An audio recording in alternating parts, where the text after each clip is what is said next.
Watching all you singers here, each face was so dear. Each one in this audience, even though I don't know you all, I see purity and divinity and seeking in you, and I'm so happy to be here. My 86th birthday is not a small thing. For me, it's a big thing. I think this is going to be a very important year, and I'll go into that in a bit. But these songs, each one has a story, and when you sing these songs, I remember, for example, that first one. There was a boy here, living here, who he didn't pay his dues, all he did was criticize. And finally we had a new general manager who called him in and he said, "Look, why do you keep criticizing?" He said, "Well, I think it's good for the community to have a gadfly." And the general manager said, "Well, I can see that, but what's it doing for you?" And the man didn't have an answer. He said, "You've been living here for 12 years without paying any dues to keep our expenses with the county taxes and all that. And I think it's time you started paying them." So the man said, what's the alternative?" He said, "Well, the alternative is I'll ask you to leave." And so he decided to leave. And he came over to my house and spent over an hour telling me what an absolute waste my life was. He said, "Your music is ridiculous, your books are absurd," and he had nothing good to say about me at all. And I listened politely for an hour, and after he finished, I said, "Well, thank you very much," and he left. But then I went and sat down at the piano and wrote that song. And the other one was, it was for my a piano sonata. I used to play the piano, so I know music notation and all that. And I used to practice for hours a day, so I was quite serious about it for a time. Trouble is, my hands are awfully small. It makes it a little difficult, but I wasn't too bad. Anyway, I wrote a piano sonata for my mother, and I played it for her on her birthday. And my brother and his wife were in their bedroom, and they came out and began talking to Seva, who was there. And Seva wouldn't answer, so finally they subsided. As soon as the sonata was over, Dick started talking about a sofa they had bought. So these little humiliations, I think they're good for us.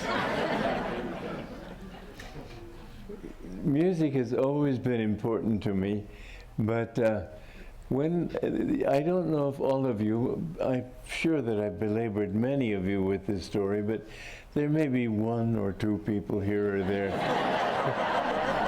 who don't know it. I had been thrown out on my ear by SRF.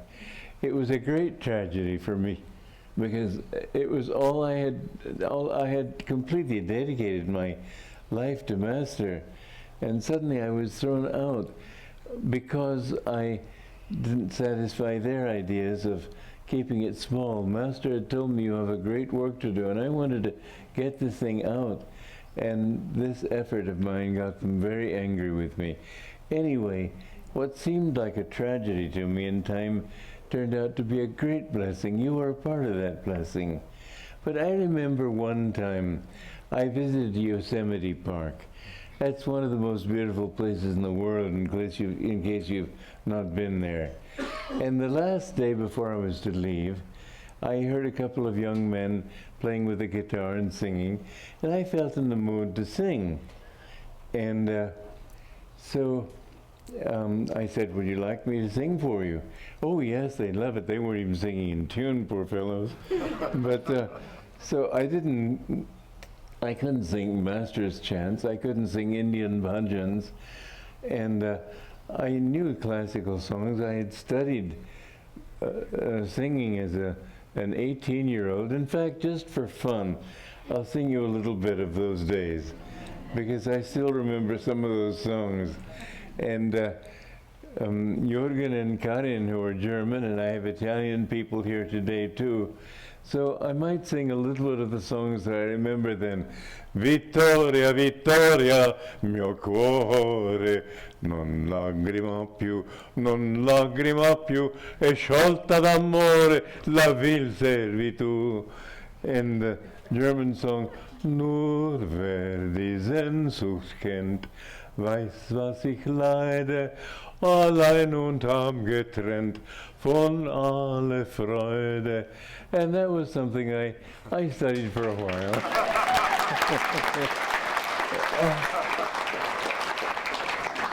I remember my singing teacher. She was an old woman, about 75, and she said, I'm only living for one thing, and that's to see you become a great singer. I never went back. I did not want to be a singer. I thought, why should I sing songs that I don't mean? I was seeking truth. I wanted to know what life is all about. And people thought I'd be a front-racking playwright. And I just gave it up because I thought, I want people to know truth. And if I don't know the truth myself, what's the point in flooding the world with my ignorance? So I gave up playwriting. And I gave up everything that I might do well. I was born into a well-to-do home. My father, when I was 16, offered to buy me a tuxedo. I said, Dad, don't bother. I'll never wear it. In fact, I'll never earn enough money to pay income tax. And he just thought I was going through a teenage phase. But in fact, I've never paid income tax because I haven't earned money for myself. I just had my own particular idea. I didn't know what it was, but I knew one thing for sure. I had to know the truth. And I tried through different things like astronomy, politics, the arts. The arts were very important to me. And anyway, to get back to this thing, I was at Yosemite, and this man, these boys said, oh, you've got to come and sing for a party for us. And so I went and I sang, Swing Low, Sweet Chariot. The only song I could think of that wasn't a bhajan, wasn't a kirtan, wasn't a chant of masters, and yet had some sort of spiritual meaning.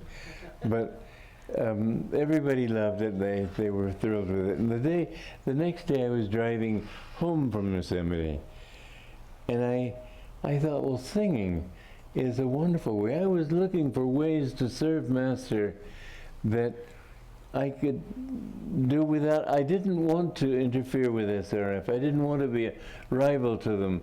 When they threw me out, I didn't go with the thought, well, I'll show you. I just wanted in some way to serve Master. And I didn't want it to be a conflict with anything that they did. They didn't want to start communities. Master wanted to start communities. I wanted to start communities. So I started, all right, I'll start communities. They didn't want, the singing was something new for them. So I thought, well, maybe I can be a singer. Then I thought, well, what in God's name is there to sing? O cessate di piagarmi, o lasciatemi morir. Stop bugging me and let me die.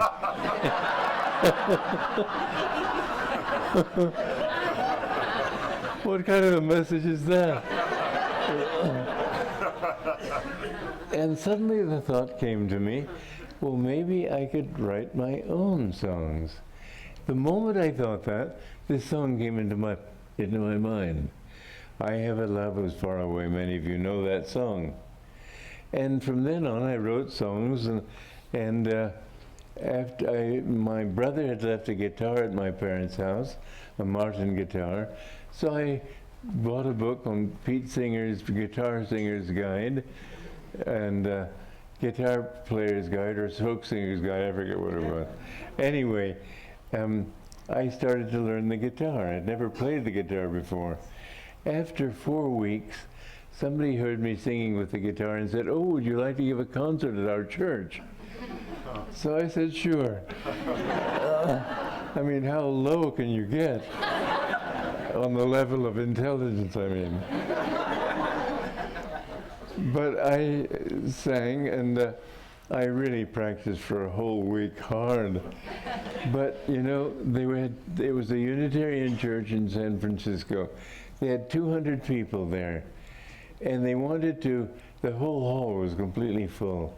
They wanted to create atmosphere, so they turned all the lights out and had a candle behind me.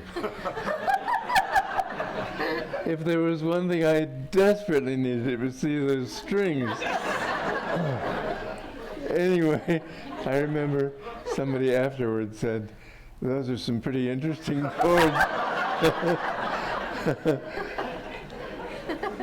But it went well. I managed to pull it off. I told stories and whatever. But it went well. And from then on, you can call it my singing career began. And since then, I've written 400 pieces of songs, pieces of music, instrumentals, and so on. And it's been a very valuable way of serving Master. Because in our society today, all the music is it's low, heavy bass, cacophonous sounds, dissonant melodies. I don't know how low you can get. And I would like this music to have an impact on the world, to help people to know, you see, we are made of vibration. We are a product of Om. God created everything out of vibration. And there are two main manifestations of vibration. One is light and one is sound. And music is a very important thing. If you listen to debased kind of music, it debases your consciousness. You can't help it. There was a woman who tried to commit suicide. Later she wrote a book on it. And she said that she found herself in a very low astral plane where people were just sort of, she saw people dressed from ancient Egyptian clothes, ancient old mid-century, 18th century France, many old costumes. They'd just been sitting there all that time. And she she said that every now and then a light would come in and people would ignore it. But she felt she didn't want this. And she saw the light and she went with it, and she came back to human life. But her life since then, she said that the one sound that she heard in that low region, it vibrated exactly with heavy metal music. Not that they played heavy metal music in ancient Greece, but this was the kind of vibration that they were drawn into. And now people play that music deliberately. It brings out all the low elements in your nature. Music is very important to human consciousness. And if we can get the right vibration, we can help to lift people. So I have found and felt that this music that I've written, I haven't written it, but God has done it through me. You know, when I say I haven't written it, it's because when I've had a song to write, I didn't say, well, I want the melody to go this way and this way. I didn't want it at all. I just said, well, God, I want a song that says this, this, this, and this. Give me a melody. And suddenly the melody would be there. I never have had to work for it. I remember the Cloisters. That song it's a beautiful song. I wrote it as a part of a Mediterranean trilogy, or not a trilogy, a whole set of songs based on the Mediterranean, and Positano, Amalfi Coast, and Napoli, and so on. And I won't go into the whole thing, but that song, what I did was, I had visited a monastery, which is no longer a monastery. Now it's a tourist place. People go to see the way monks used to live. And I wanted to do a melody that was in tune with that. It had to be therefore sort of a Gregorian melody, but it couldn't stay in that because it's more modern. Modern people go there, it has another consciousness now. So I said, long I've called you, my Lord, long I've called you. Many years I have longed for your sight. That's Gregorian. But then I wanted to pull out of that, and so I sort of cooperated with the grace, with the inspiration that came. Bathe the darkness with tears of devotion. That tears gets out of that Gregorian mode. Bathe the darkness with tears of devotion, offered candles in prayer to your light. You had to repeat that to strengthen it.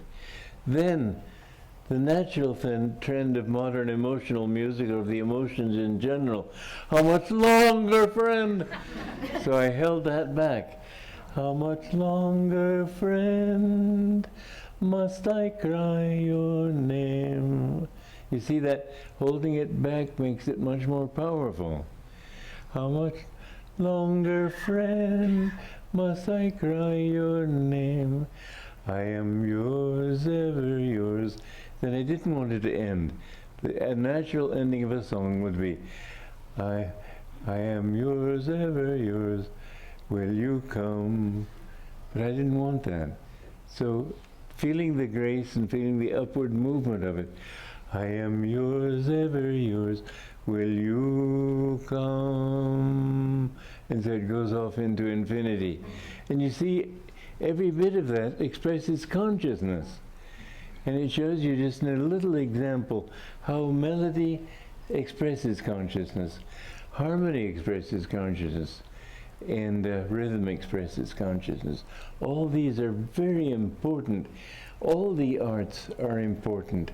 And I have tried to express how Master's teachings can be found through the arts, through every field. Well, let's go back from that little touch of my life. I've always had a hard time taking myself seriously. I think perhaps I have too good a sense of humor. But I just sometimes think I'm just ridiculous. But at the same time, I feel my mission is very important. It's not me. It's what I am dedicated to doing. My entire life I have dedicated to truth And when I found that that truth was in Yogananda, I dedicated it to serving him. I think I was Henry I of England. Yogananda used to say he was William the Conqueror. Henry I was his youngest son. And Catherine Keelhorn makes a very good case of that in her book, Four Souls, Two Lives, on Yogananda, who used to say he was William the Conqueror, and on Henry and on me. And it's very interesting and very convincing. But Henry I is generally recognized as the least known king in England. And I think it's simply because he didn't think of having his own mission. He had only one job to do, and that was to complete the mission of his father. And that is my mission in this life. I don't expect to be well known, because I want his work to be known. I want his message to be known. So let's go into what is his message. I'll go back a long way. Back in the beginning of Kali Yoga, when it was descending, Buddha came on the scene. And his mission was to show that the karma kand of the Vedas was not the way to go. You please God, the gods are pleased, they give you certain blessings. He said, you've got to do the work. And so people began, because he wouldn't talk about God, people began thinking, then therefore there is no God. Therefore Shankaracharya came, and Shankara said that there is a God, but he's not Kali and Shiva and Parvati. He is an infinite consciousness. And that consciousness is ever existing, Satchidananda, he said, ever existing, ever conscious. Now Yogananda put ever new bliss onto that. Then people began thinking that God is nothing but abstraction. And so Ramanuja came and showed that you can have a personal relationship with God. And Chaitanya came to show even more how singing to God, he used to say, Hare Nam, Kevalam. Only by singing God's name can you find God. But in fact, the truth is, it's not just by singing God's name, it's by communing with him. God is Om, that infinite vibration out of which all things have come. Well, to go right to Master and not to go into all the history of Jesus Christ, etc., etc. Master came into this world to show that, first of all, this is what happened when he went to Japan, before he came to America. On his way back, he wrote this idea. It was later later wrote it into a book, and dear Ananda wrote it very pompously and pedantically in the Science of Religion. Is that it? Yeah. Yes. So, yeah, the Holy Science, the Science of Religion, right? And in that book he said that everybody is looking, and I've rewritten that as God is for everyone, but that was to simplify it because it made it so complex. The message of the book is simply this: everybody in the world is motivated by the same thing.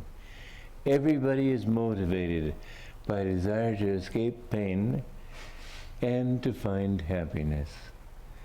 And everybody wants happiness.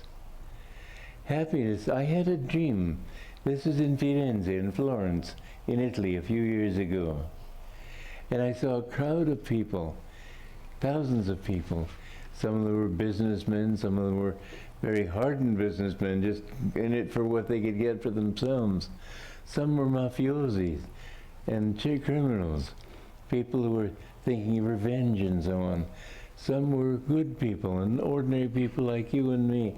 Everybody had that same desire for bliss, except that they understood it in lower octaves. People who were ordinary, they looked for happiness. People who were sensual looked for pleasure. People who were even of a lower octave looked for revenge and power and possession, and the mafiosi thought in terms of power and revenge and negative emotions. But everybody on his own octave is seeking the same thing. That's the whole thing. The only thing that motivates everyone is this need for bliss. And I came out of that dream understanding that this is why I should and will love everybody. And I really feel that. It has changed my whole life in a sense, or perhaps focalized it. Because I go in the city streets and I see complete strangers, and I think they're my own. And this binds us all together, the fact that all of us want that bliss. Why do we want it? Because we have all come from God. Now this is another thing that Master brought us. You know, centuries ago, people couldn't imagine that man was a part of God. People imagine that God made this universe the way you make a clay statue. But he had no clay out of which to make it. Back in those days when people thought that matter was absolute and permanent, there was nothing you could think of it except that God somehow, well, he did it. But they didn't understand. Now that science has discovered that matter is only energy. Matter is a vibration of energy. Now it's possible to explain that that energy is a vibration of thought. And those thoughts are vibrations of consciousness. And consciousness is God. I remember back when I was young, I told you I was 13 years old when I first started getting into astronomy and different things. And I finally reached the point where I saw that none of these things works. The only people who have really helped humanity have been the religious leaders. Why should that be? I had gone to church. I didn't believe in God. To me, the God that they presented to me in church was dictatorial and somebody I didn't really care to know. But I finally reached the point where I realized that there has to be a God. And I went out one night. It was in Charleston, South Carolina, where I was studying playwriting. And I thought there has to be a God. But if there's a God, what must he be? He can't be a judge. He can't be somebody waiting for me to make a mistake so he can clap me in hell for eternity. That doesn't make sense. That's too anthropomorphic. He can't be a he. This universe has got billions of galaxies. How can God be a he? And I thought, well, I'm conscious. It's consciousness in me that is making me ask this question. Therefore, God must be consciousness. And my consciousness must be an expression of his consciousness. And if that's so, and I found that times when I drank alcohol, liquor, my mind was dull. And there were other times when my mind was clear.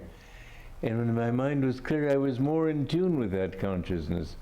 And it was dull, it was less in tune. And I realized that my job in life must be to clarify my mind and to know, not only know who I am, but to know God as the source of who I am. His consciousness has to have produced everything. I didn't know about the scientific discovery that matter is energy, but on the level of consciousness, I had to say my duty in life has to be to seek God. I had never read about the saints. I didn't know anybody had had this ambition before me. I wondered, am I going crazy? And I thought maybe I'm just too city bred. I've got to get out in the country. And I went out into the country, and I remember looking at a dewdrop on a leaf. And I thought, that's beautiful. But I can't feel it. It's in my mind that I can see that it's beautiful, but there's a block between us. And I said, what can I do to remove this block? I've got to change myself. And so I came back to this thought, I've got to know God. and I wanted to go to Arizona, to Brazil, to the Amazons, to the jungle there where I could live very cheaply. And I thought of being a hermit. And I thought, if I find God, then maybe I can share that with other people. And if I don't, the world is better off without me. And it was God who, you know, if you pray seriously to God, He hears your prayers. My father, he was a geologist for Esso. And Esso sent him to Egypt to seek for oil. And really it was a completely wasted effort on their part, because they decided against it after a while. He found where oil would be found. Mobile went in later and found oil just where he said it would be. But Esso decided against it and brought him to France. But anyway, I think he was taken away just for the purpose of freeing me. I hadn't heard anything of these Eastern teachings. I hadn't read any spiritual books. I hadn't read anything except Western things, but nothing spiritual. And the very day that I put my mother on the ship to go join him, I walked uptown New York. I went into a bookstore. I saw Autobiography of a Yogi. It completely changed my life. After reading that book, I took the next bus across America. And I had two desires in crossing America. I realized that I needed help. I couldn't find this thing on my own. I could go and be a hermit. What the hell would I do? I just was completely lost. I didn't know how to. I tried to change myself, and I'd find that it was like washing a dirty shirt. A bubble would appear here, and I'd push it down, it would just come over here. It was useless. I didn't know what to do. And when I read that book, I saw, here's somebody who can help me. Everything that he had was what I wanted. So I went across the country thinking, I will know God through him. And the next thought I had was, I've always wanted to help everybody. I'm the kind of person who's basically enthusiastic. If I like to go skiing, everybody I know wants to go skiing. And my thought when I was crossing the country was, I want everybody to have this message. It's too wonderful to keep to myself. I know many years later, in fact just a few months ago, I was in an autogrill in Italy, a restaurant on the roadside in Italy. And I looked at those people and I thought, those people, are they going to seek God?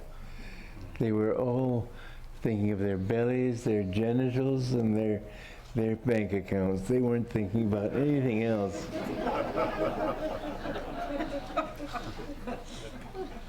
And no, I know that you can't reach everybody, and yet I've had that delusion which I have deliberately fostered, nourished, because I want everyone, and I know that sooner or later people will come to God, and if I can help them a little bit toward that, it is said in the scriptures that one moment in the company of a saint is enough to carry you over the ocean of delusion. It will sow that little seed of thought that will push you in a further and further direction. Anyway, I met Master. The first words I said to him were, I want to be your disciple.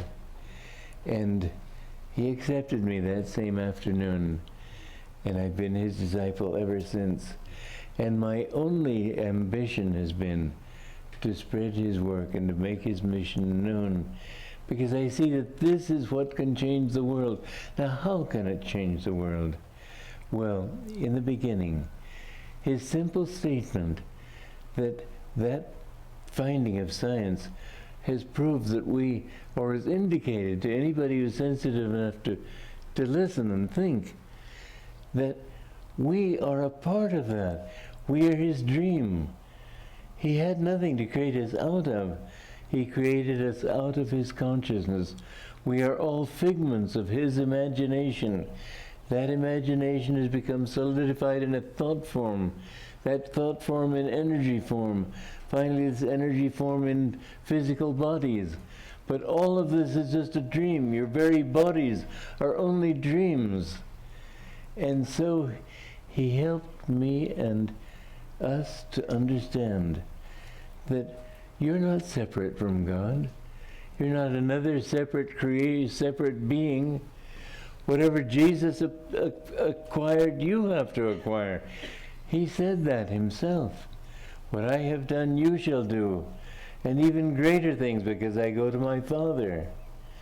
He said, when the Pharisees accused him of blasphemy, because he said, I and my Father are one. He said, don't your scriptures say, ye are gods? Jesus did not come on earth to show us how great he was. He came to show us how great we are in potential. Every human being, every crawling worm on the ground eventually has to reach that point where it realizes that it too is God. Because God is in every pinpoint of creation. Without him it would cease to be.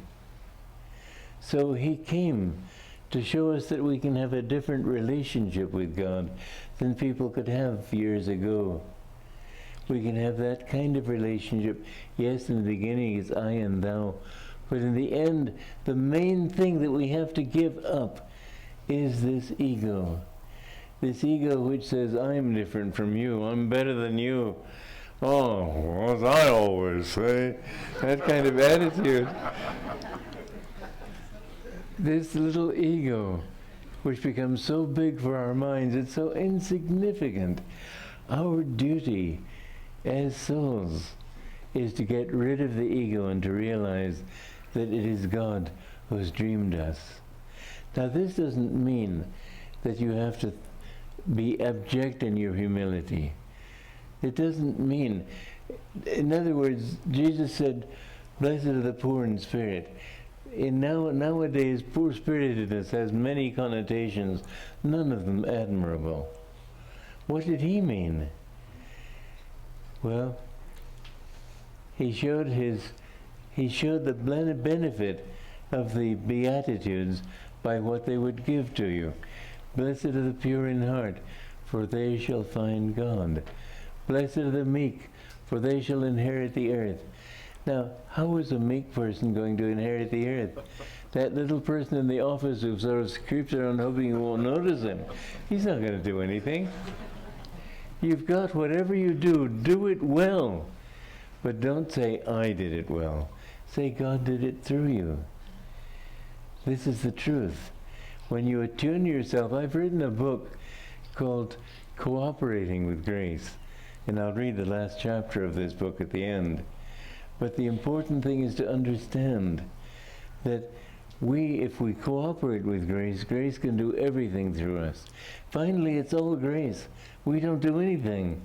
But on the other hand, if the sun is shining on the side of a building and the curtains are drawn shut in your room will be in darkness, even though the sun is outside. Your job is to separate the curtains. And that means to do those things which will cooperate with grace. Love God, be kind to your neighbor, help other people, and so on. But do well. God asks you to do well whatever you do. The meek is not the hangdog person. The meek person is somebody who says, I'm not doing it. He is doing it. So Yogananda came to teach us great things. You know, in the scriptures in India, they say that God comes in the Bhagavad Gita.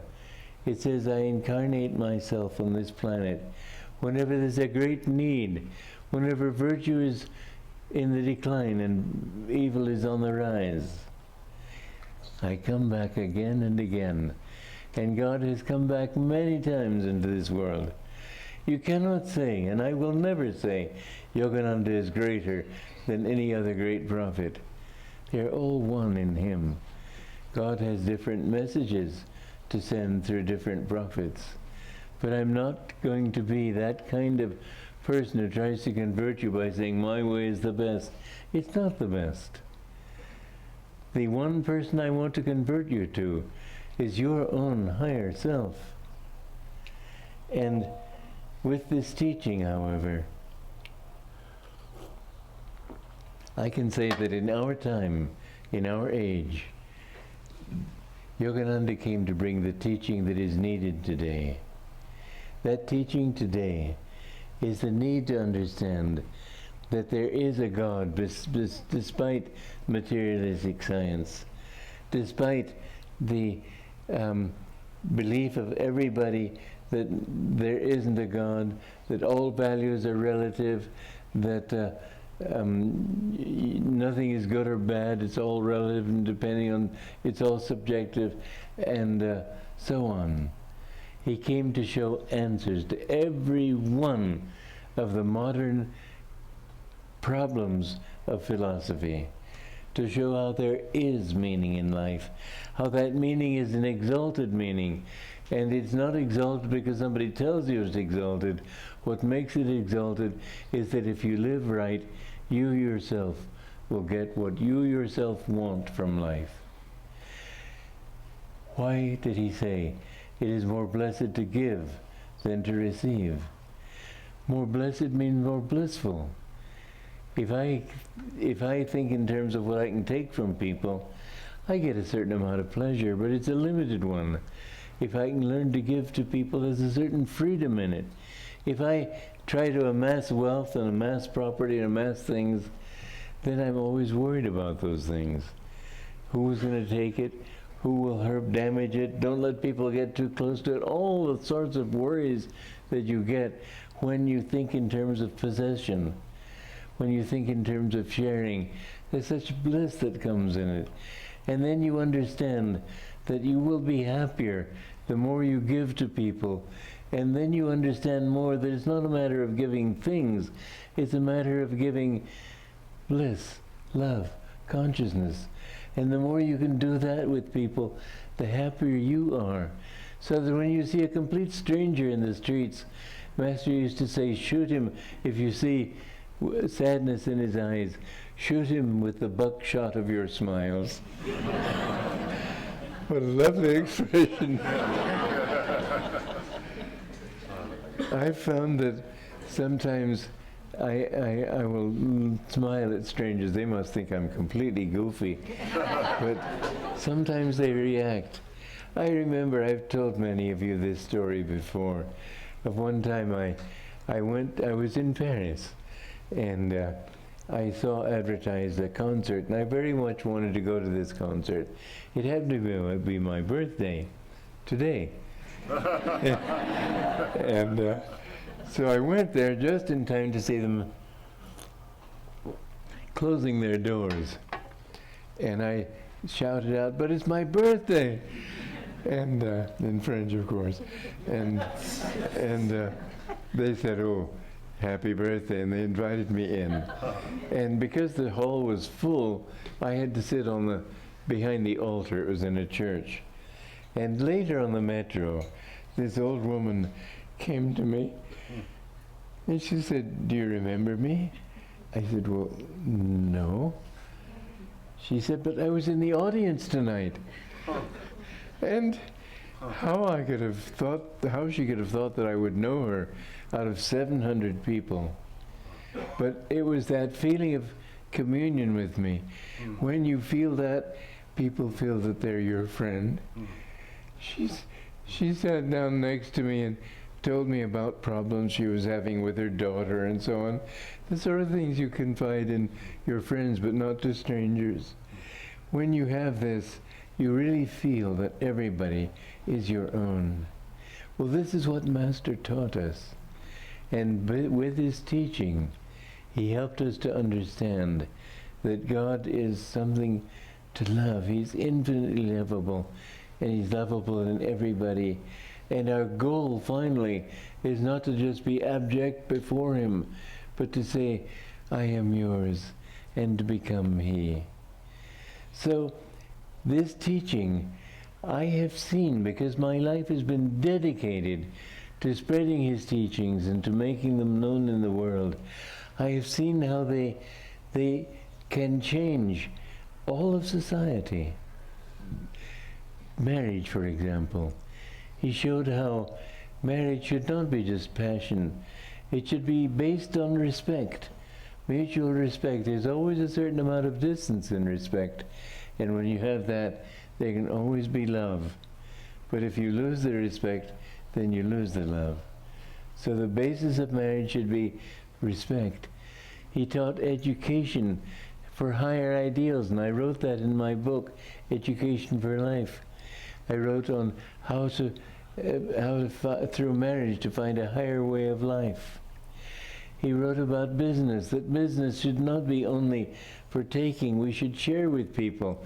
And in fact, it's perfectly good sense, and he said this: if you live in a town with 999, with 1,000 people, if you're competitive, you'll have 999 enemies. If you're cooperative and friendly, you'll have 999 friends. Doesn't it make sense? And so he taught that this cutthroat business methods of America are wrong. They are what will bring great depression, are bringing it right now.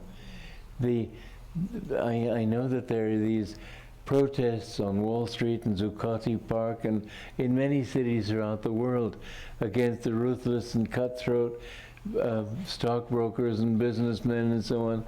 Well, it's the culture, it's not those people's fault. If the protesters could have money, they would be exactly the same. We've got to get away from the consciousness of greed, from the consciousness of thinking that I get more if I hold and take, instead of sharing and cooperating. So in that too, he showed us a new way of life which will change this world. He really was the avatar for this new age, ushering in Dwapara Yuga. I believe it with all my heart. He came also to show how in the arts, we need to give arts that are uplifting. The arts, after the 19th century, people got into this understanding that everything is relative in certain ways, in motion and so on. They began to think values are relative. And so the arts have no values in them anymore. You have just ridiculous expressions, cult sculpture with gears and so on, or pipes. I saw so-called sculpture on Kauai, where there were all these pipes sort of going around, and I said, what on earth is that? Someone said, why, that's art. Well, art should touch your heart, not just your mind. And that did not touch my heart. Except with disgust. Why can't art? You know, I've found one thing about art. You can paint a tree, you can paint it beautifully. You can paint a forest, you can paint it beautifully. But a tree is not something conscious. The highest form of evolution on this plane, on this earth plane, is human beings. And you look at some human beings and you wonder. But basically, yes, it's true. Basically, yes, it's true, because everybody has the potential to rid himself of this ego and to know God. And so why can't we have, especially in the arts, showing people of noble countenance? Not those Dutch burgers and those paintings that you see with a patina that somehow makes them even worse. People who show true compassion, they don't show it, usually. Michelangelo did some of it, but it was pretty fierce, wasn't it? I mean, God and behind the altar in the Sistine Chapel, bringing his arm back to hurl damnation at these poor sinners. I mean, the poor fellows, let's face it. So, you sin. How can you help it? I mean, everything's against you. God gave you your family. He gave you your environment. He gave you your upbringing. He gave you everything. And then he says you've got to act right.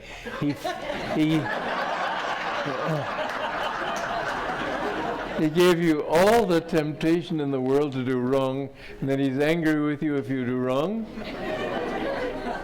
I mean, let's face it, the dice are loaded. We, by our own discrimination, have to learn. This is why reincarnation is an absolutely essential teaching. It takes a long time. It'll take maybe a whole lifetime to overcome even one really bad habit like drinking.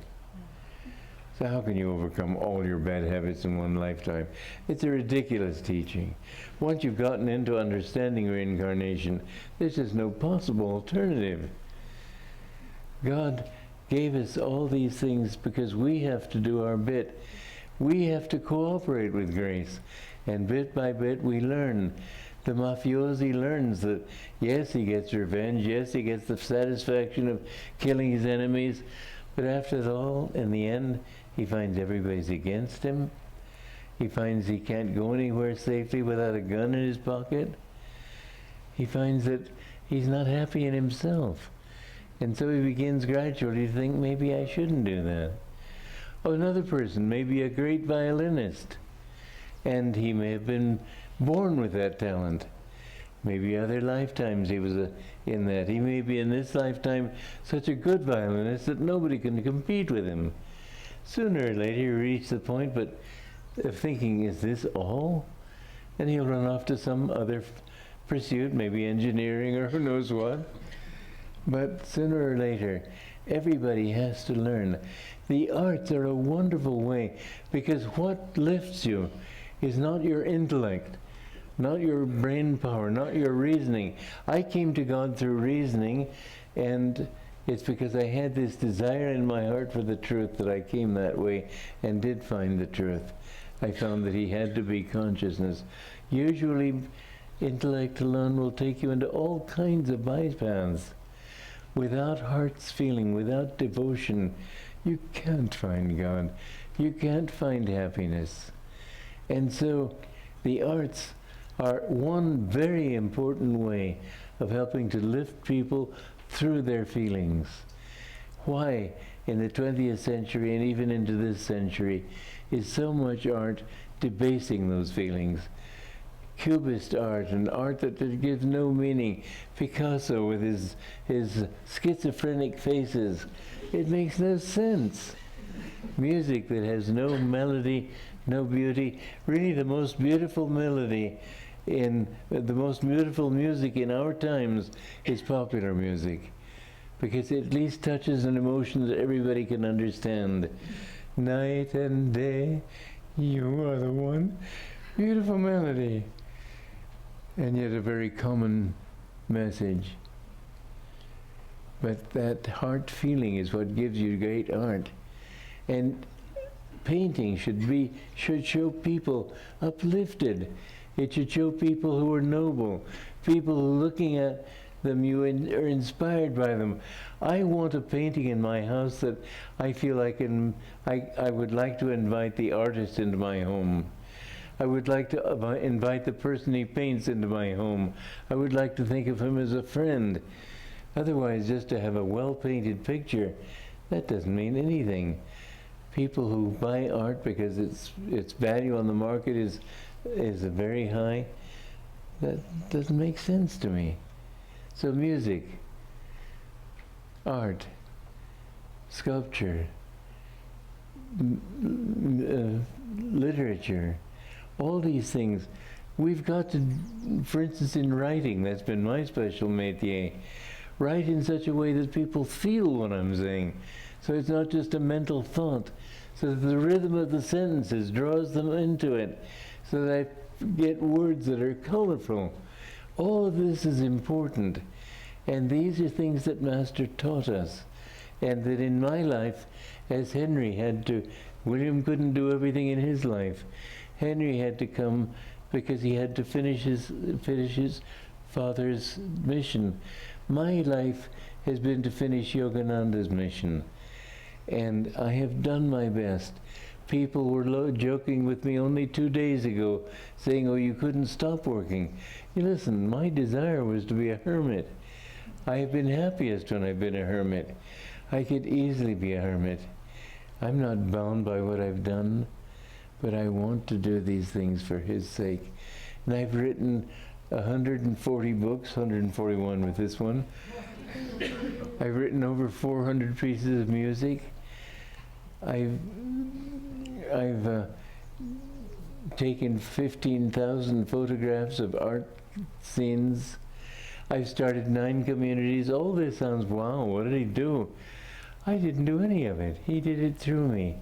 I only want to be known as his humble disciple who has come into this world to bring and to help him bring a whole new approach to life on every level, in the arts, in business, in politics, in marriage, in school, in every phase of life.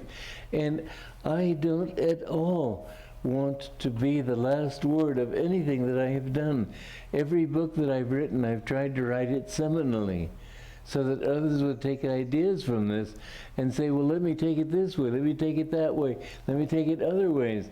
I've tried to just give ideas that others could develop so that this wave could go out into civilization and inspire other people to do likewise. I want that. I don't want to be significant. I want the wave to go on and reach all the world. It can change humanity. And this is my dream. Let me finish by reading the last chapter of a book that I've written. It's by an atheist. I don't want to be known as the author, but it shows... A Christian. What? A Christian, not an atheist. I'm sorry. You know why I said that? Because I've been reading Pilgrimage to Guadalupe, and I'm just reading the chapter An Atheist. So this is by a Christian. And I want to reach Christians who are put off by the name Kriyananda or the word yoga and so on, just to help them to see that this is Christian.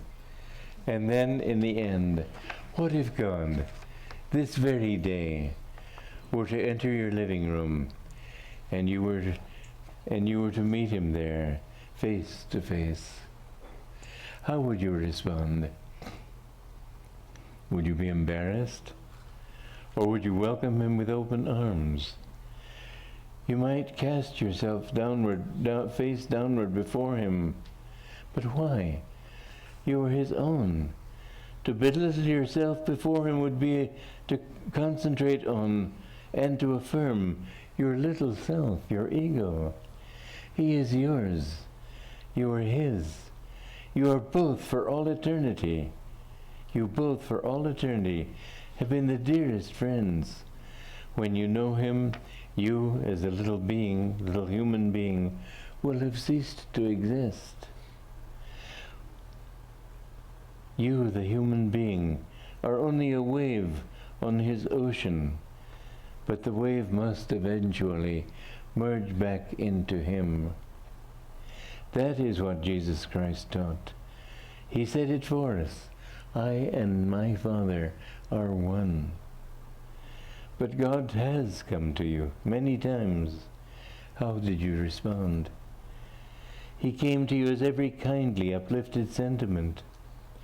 He came to you through the smile of your mother's love. It was he who said to you, through your human beloved, I love you. It was he who scolded you through the pain you suffered when you did wrong. It was he who came to you through a stranger, when someone you met casually pointed out that you had missed your right turn at the crossroads. It was he who laughed through you in your hours of merriment. And when you wept, it was he who wept with you through your tears. God, even in your darkest moments, is your friend. Yes, even when you love, when you have not heeded him. Satan himself cannot take God away from you, for the devil too is God's instrument. But Satan will break his every promise. Never trust him for a moment. He will only let you down. God alone will remain eternally by your side, faithfully caring for you, even if you turn away from him. He is your own true friend forever, forever, and forever. Jesus came to tell us about God. He did not come to draw us to himself. To be a true Christian, then, to be a true lover of God, be a lover of God. Love him everywhere, in everything and in everyone. Love him above all, not for his gifts or for any of them. Love him for himself alone. God bless you all.